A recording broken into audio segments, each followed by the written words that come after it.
vykstančiam eilėraščių konkurse.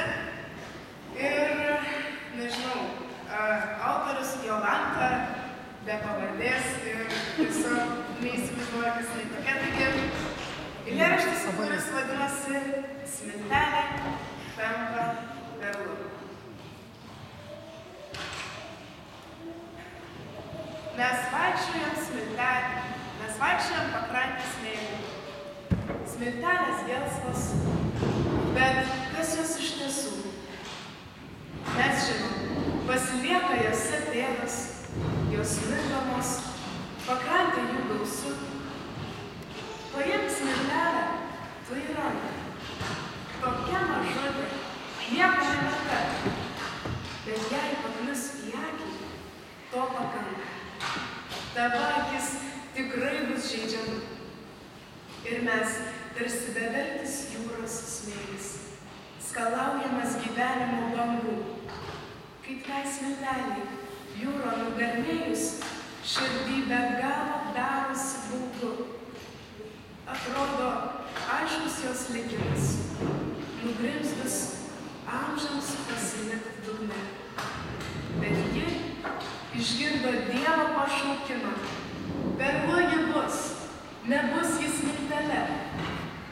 Ir nuo tada aštri smiltelė, tokia baisi savąja prigimtim, apsigyveno nuostabioj kriauklelė.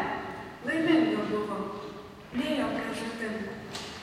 Kriauklelė, tarsi Jėzaus rankos, pagavo, priglaudė savo širdį, nors suteikė smiltelei daug jai skausmo ir ligos sužeista, bet ji kantri.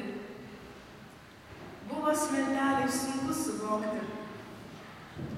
Buvo jai sunku suvokti, kad ji kriauklelę žeidė nuolatos ir suteikė jai tiek daug skausmo, kad tik dėl jos reikėjo šios aukos.